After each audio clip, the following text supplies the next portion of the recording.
So if you're looking at trying to incorporate this kind of meditation technique into your daily life, then what I would suggest is that people take just 5 minutes a day of just focusing on their breath.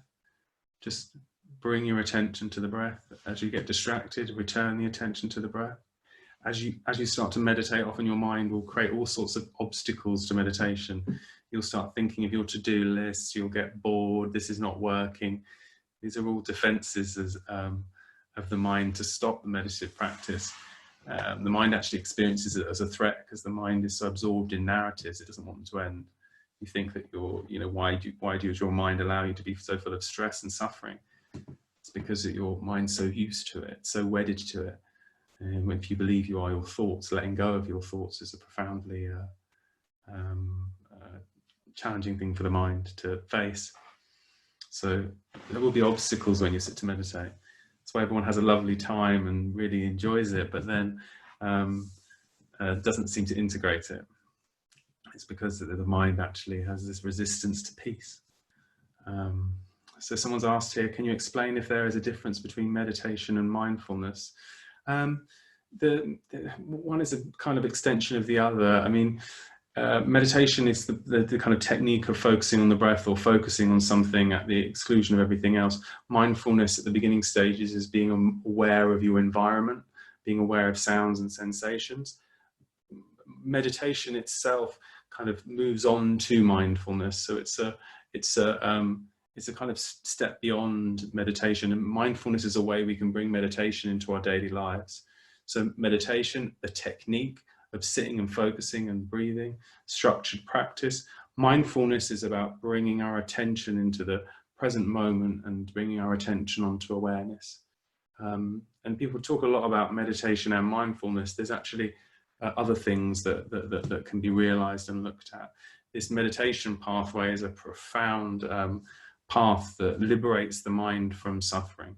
That's what kind of drew me to it. I was suffering a lot, so the idea of liberating the mind from suffering was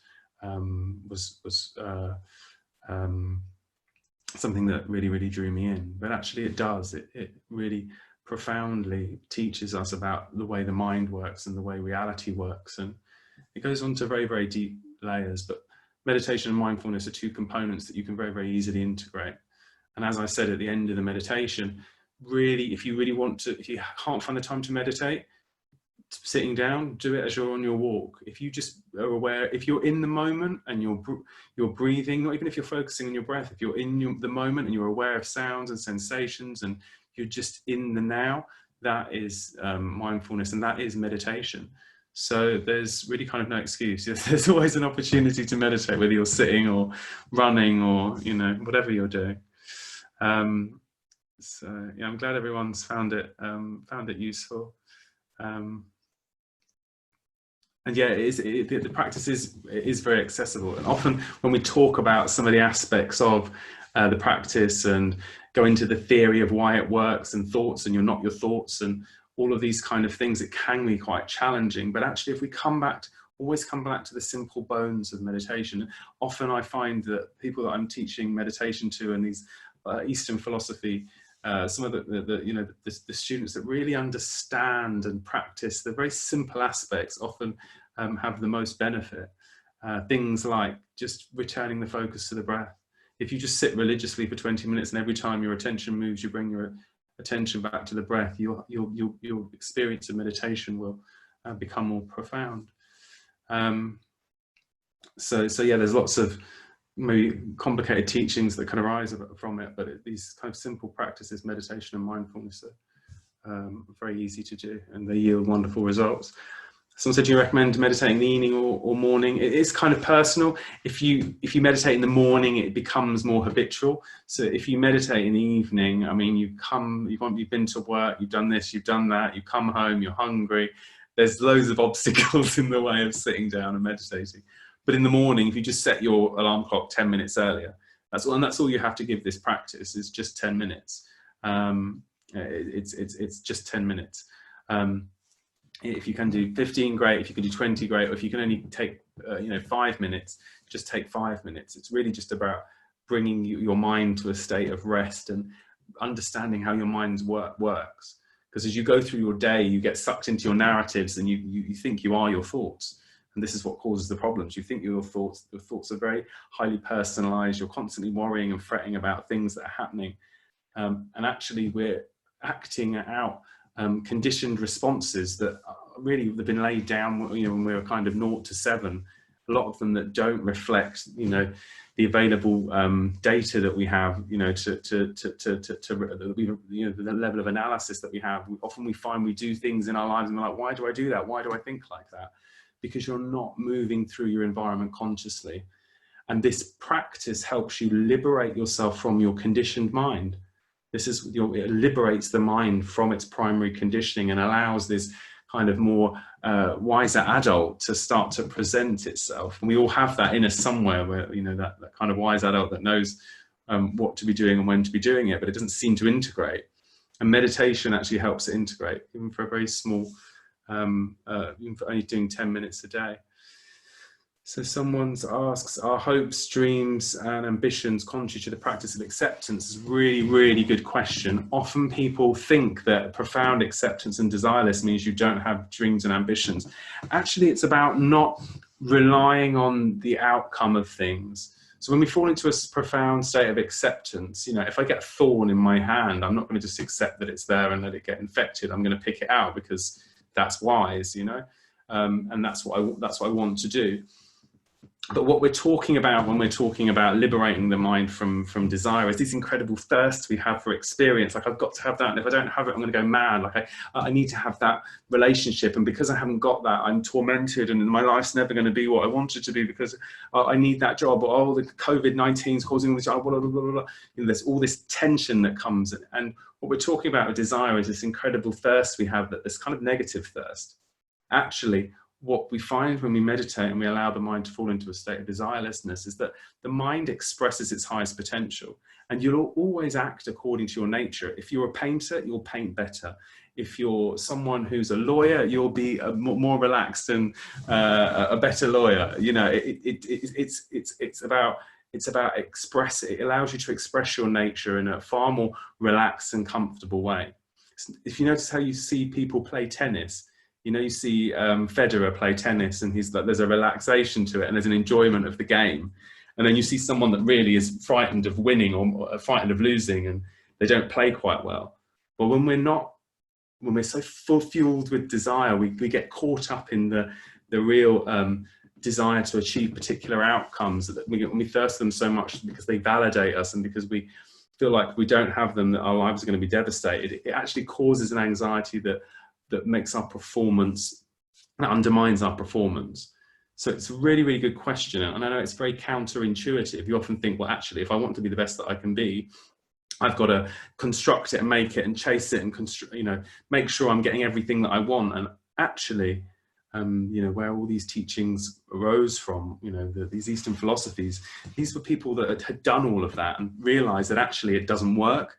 And instead, what they realized when they made the mind still, coming off of flight or fight, bang, the potential of the mind just unleashes itself.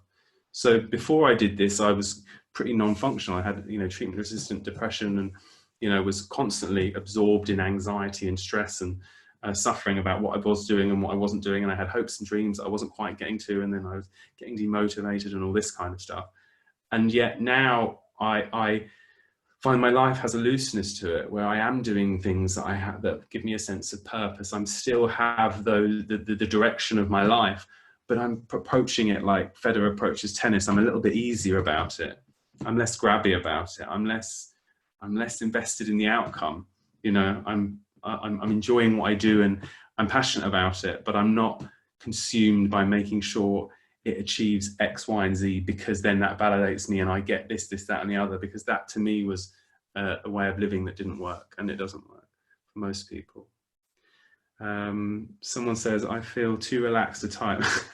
Kept nodding off. My cat. Cats love meditation. I recently, my partner moved the cats in, and there's one that doesn't take any attention to me at all, but as soon as I meditate, she's kind of on my face. So I'm glad you had a wonderful session. So yeah, please, somebody said, what would you recommend if you wake up in the middle of the night with an overactive mind? So if you wake up in the middle of the night with an overactive mind, you can meditate. If you can't sleep, meditate. I had profound insomnia, and I was so worried about not sleeping. And I was awake sometimes, 3 or 4 hours a night. What I decided was I'm just going to meditate. I'll lie down and meditate. I'll sit up and meditate. And so you can actually meditate when you find you have an overactive mind. When you find your mind so overactive that you think you can't meditate, actually, when you've got an overactive mind, it's a perfect time to actually train your mind to be okay with what's arising in the thought mechanism. So when your mind's overactive, just sit and accept that the mind's overactive. Change your relationship to it. If it's overreactive, it's overreactive. Let it get on with it. Let it burn. Interestingly as well, when you allow the mind to fall into a state of acceptance, all of this overactive mind will start to settle. So it will naturally start to settle, because when you don't have a state of acceptance, and especially when things are going on in our lives that we start getting attached to outcomes and we think there are problems, then the mind starts producing activity to create solutions. So the way of dealing with those in a kind of profound way is falling into a profound state of acceptance. So if your mind's overactive in the middle of the night, there and then you can try and sit and meditate and change your relationship and develop an acceptance of the overactivity. And in the long run, your practice of simply resting into meditation and falling into a profound acceptance in all areas of your life then begins to reduce overactivity in a kind of long-term way. So someone says, any next steps, books or podcasts? I have a Instagram. My Instagram is Cornelius_non-duality. That's quite advanced philosophical teachings. And I also do a complimentary class at 8 a.m. every day.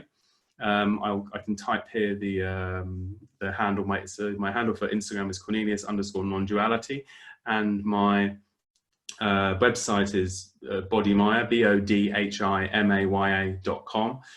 Make sure if you're on any of those that you tell me that you're a Wellbeing Escapes member, because there's all sorts of other things that are available to you, especially if you wanted to do kind of a short one-to-one course or online meditation retreats. We do all these kind of things.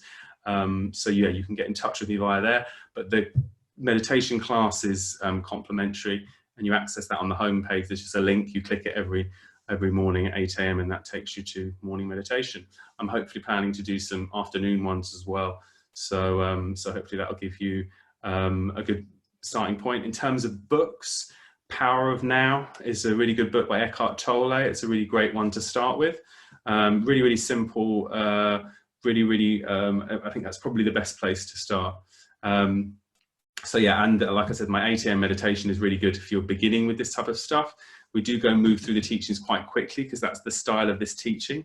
It's called a submersion technique. So you may notice that I talk quite quickly and use a lot of concepts, and a lot of teachings are overlaid very quickly. It's actually a method of teaching. So there's a way of learning French where you learn it from a book and you might go to a class once a month. And then there's moving to a village in France without anyone English speakers. And this way of teaching is a submersion technique, as though you're kind of moving into a village in the middle of France. It's a very robust and quick way of learning. It's called a direct path. So yeah, so it can be quite challenging. So the 8 a.m. class does accelerate quite quickly, but it's good for beginners in this path. The Instagram, my Cornelius_non-duality, I'll write all these down, is a bit more advanced aspects. So someone's asked, with depression and anxiety, when you first start meditating, is it more challenging? It can be more challenging, yeah, it can be, but it's much more rewarding as well. If I have people that come to see me and they have like profound challenges with depression and anxiety, they find it sometimes hard to get into the practice of meditation, but when they do, the results are really profound because the release of the tension from the mind is profound. So it can be more challenging. My advice is to stick to it, and to when you're sitting in meditation, if you're sitting in meditation, because when I first started, I mean, one of my meditation teachers, used to say to me, you know, you're going to climb out the window in a minute, because I was so fidgety, and I was so like tormented in my mind, and I had nerve problems in my back, and that was causing a lot of issues. That I was, you know, I was really, really uncomfortable, and I couldn't meditate for long periods of time. So I would just sit for 5 minutes, 2 minutes, 3 minutes, and I would just sit with the discomfort. And if my mind was going into crazy stories about, you know, resistance and my depression and my life and my past and all this kind of stuff, I'd just sit with it.